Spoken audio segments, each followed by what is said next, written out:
Welcome to the gameplay demo walkthrough of CD Projekt Red's upcoming title.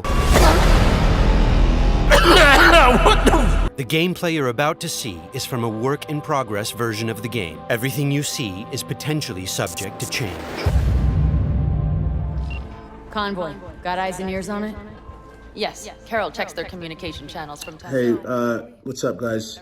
So look, this morning I got some test results back for coronavirus, and it came back positive. I have a complicated relationship with Cyberpunk 2077. On one hand, I've put a ton of hours into it. I really like the supporting characters and world building. The element I thought was going to be a shoehorn and cringy attempt to please the Reddit crowd turned out to be a really fun feature. In fact, I think this game single-handedly has the best character quest I've ever played. On the other, what a massive letdown. I was really hoping CD Projekt Red was going to lean into the RPG element, let me play more than a mercenary that's stuck to the broken streets of Night City, hell-bent on climbing the food chain. I really was hoping to interact with all these interesting factions, maybe even join one or two. I liked how unafraid it was to have a mature setting centered around something more meaningful than edgy violence. The potential for a game like this is really, really big.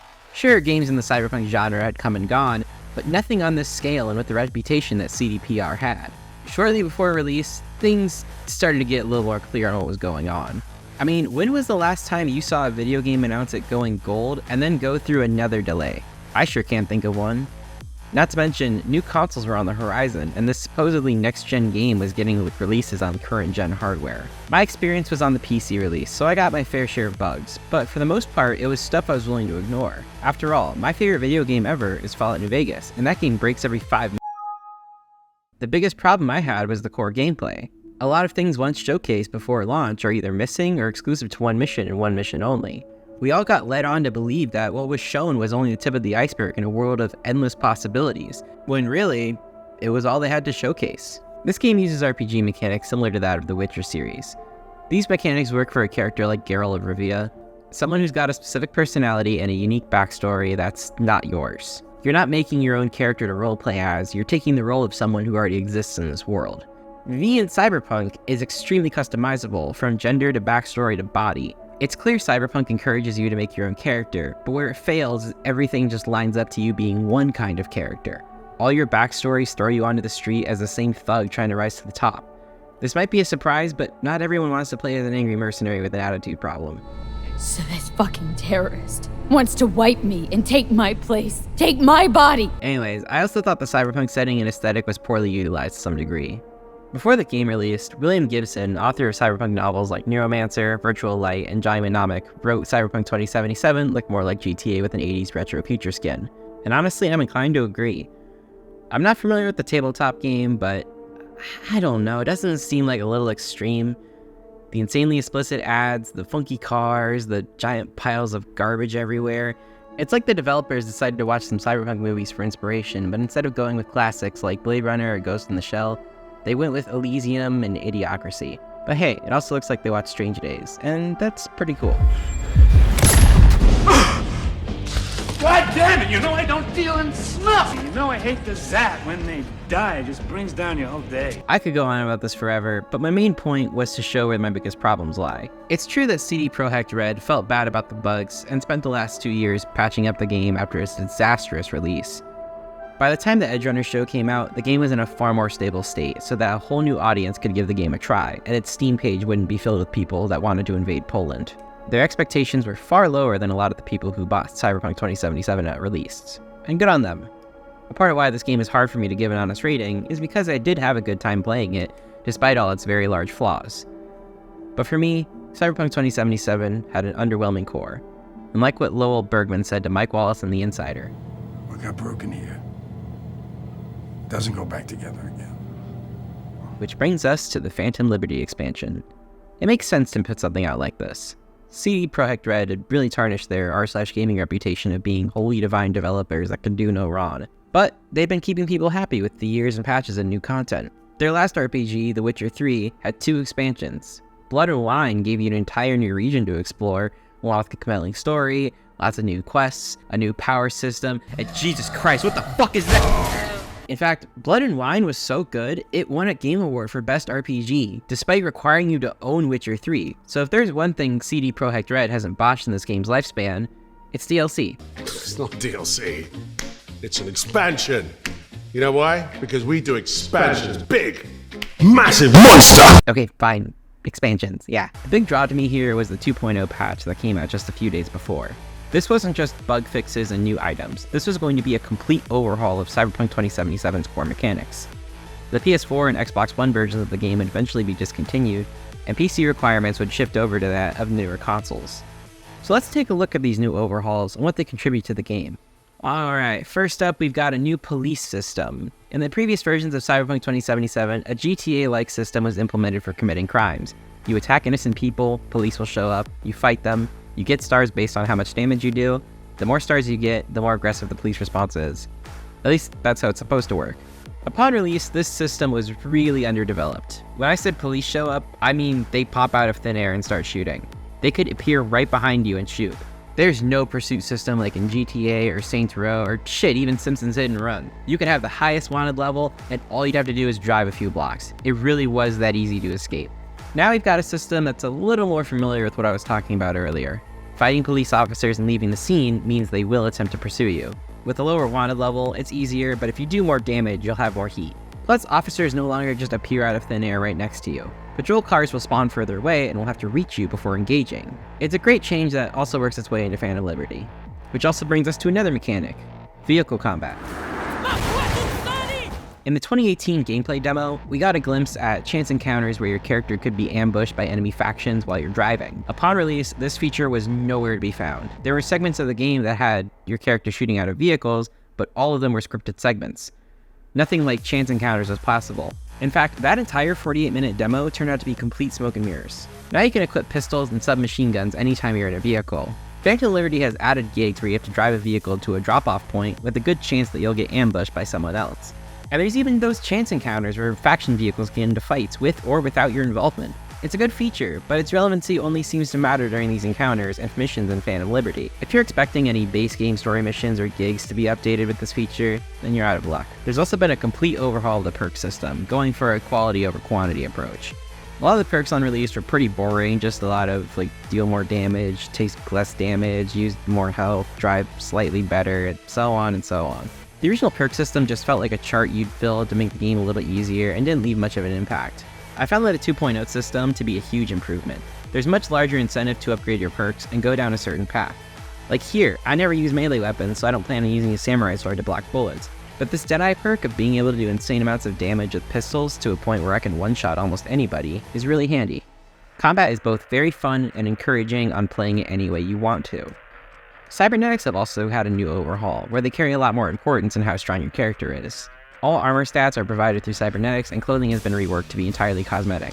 So if you want to murder someone like the T-800 just landing in the present, well, now you're not at a disadvantage to do so. Fuck you, asshole! With this change, I also noticed something interesting.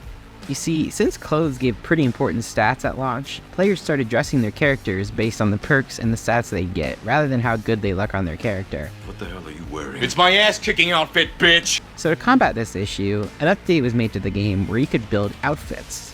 These would essentially be an overlay of clothes that didn't affect the stats of the clothes you were wearing. So you could have the worst fashion taste possible that gives you good stats while also covering up with something more appropriate for your character. But now all the extra perks and bonuses that came with clothes are gone, so this feature comes off as pointless and it's just a way to take up more space on the game's interface. The core changes I wanted that would make this the best game ever for me would probably take way more resources than anyone would put into an infamous title like Cyberpunk 2077, but after playing through this game with the patch, I think they elevate the experience and make the game a lot more fun. While some might see this change as a sway towards immersive sims like the original Deus Ex and Dishonored, I think it's a change for the better that makes the game way less of a slog than it was on launch. Which of course brings us to the actual expansion. How is it? CD Projekt Red dropped the ball with years of hype and little innovation to show. Is an expansion really going to change that? Wires and chairs,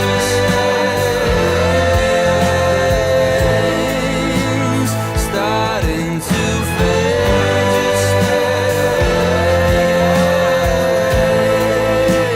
It feels like a game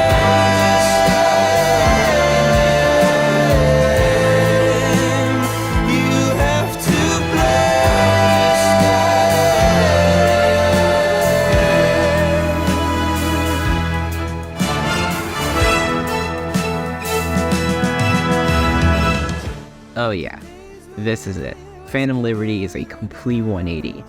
For just a little while, you're sucked out of the free city of mecha corporations and into an entirely new territory of lawlessness with its own deceptions and secrets lurking around every corner. The plot just pulls you in. It starts off with a character named Songbird telling you to meet at the border of Dogtown. And you show up and she tells you that I'm on board Space Force One, sitting right across from Rosalind Myers, President of the new United States of America. The plane's been hacked. Trajectory set for Night City. They'll bring us down to Dogtown soon. Wait, where have I heard this before? It was an accident. About an hour ago, a small jet went down inside New York City. The president was on board. President what? It's not funny, please come. 1 minute, you're fighting to save the president. The next, you're attending parties to scan neural information off of 2 people that you're going to replace later in order to overthrow a dictator. It begins with such a simple premise seen time and time again, but as you learn more about the situation you're in, you find that things aren't as clear-cut as you might expect. Somi, Solomon, Alex, Myers, even Hansen are all written really well enough that by the end, you'll have a better understanding of not just their character, but all the flaws that put them on their current path. Remember how I said that this game missed what made Cyberpunk so good? Well, Phantom Liberty is like everything I love about it. It doesn't feel the need to have this ego-driven narrative about becoming the best of the best. The story weaves you in with this narrative of espionage, working for governments, protecting politicians, living the life of a spy, except it's all really about survival. And oh man, I haven't even talked about the gameplay yet. The missions for Phantom Liberty are exceptional. While you do get a lot of the traditional Cyberpunk gameplay, rooms with enemies that you can quietly take out or face head on, you also get more passive missions like the tower I mentioned. The boss fight you fight in this giant mech tank, it can be a frustrating battle in the end, but once you figure out your options, it gets really intense and fun. Since this is a new region, you get a whole new set of gigs, but these aren't just the standard gigs you found in the base game. In base Cyberpunk 2077, gigs went along the lines of you showing up to a place, getting a phone call from a handler, getting an objective, sometimes with a preference to remain undetected, or killing someone extra, or whatever.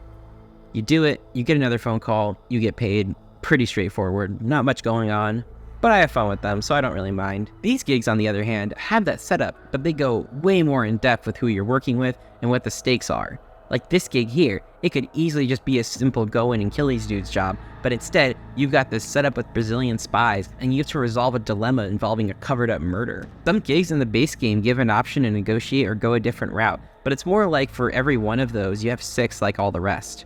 Every single gig in Phantom Liberty has some kind of turn or roadblock that gives you choices on how you want to carry things out. Some of them going in darker directions than I expected. He's in there for his feet. They're kids.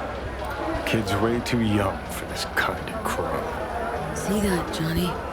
Ladies and gentlemen. Fucks. Unfortunately for the characters in this game, I like playing as an assassin with a short attention span. I have a duty to protect my business and my clients. You understand that, I'm sure. Though what really impressed me the most, what really makes this expansion stand out, was the third act of the story. I'm gonna spoil some stuff, so skip here to avoid it. At one point, you're supposed to double-cross one of the 2 characters, Songbird or Reed. You might think this is straightforward, but if you get yourself invested in these characters and understand their morals and motivations, it can be a tricky slope. The Songbird you met isn't the Songbird you were introduced to. All these characters are shrouded in their own personal masks that can't come off. Choices in video games have always been a bit tame over the years. When someone says your choices don't matter in a game like The Wolf Among Us or The Walking Dead, there's a pretty good chance they're right. Sure, some characters will feel differently or might get bitter, but if you're a developer, you're potentially locking out players of experiences because of some slight misread of dialogue. And that kind of shit just doesn't slide in our world of mass-produced AAA video games. Phantom Liberty has... Actually, I don't really want to do the Black Void. Let me grab something a little bit more colorful. There we go. Phantom Liberty, on the other hand, gives you 2 completely different final missions depending on which person you side with. And these aren't just the same building with different hallways. Oh no, I mean these are different areas with a different set of vibes. If you side with Songbird, you have to escape Dogtown and smuggle her out of a spaceport before the government finds her.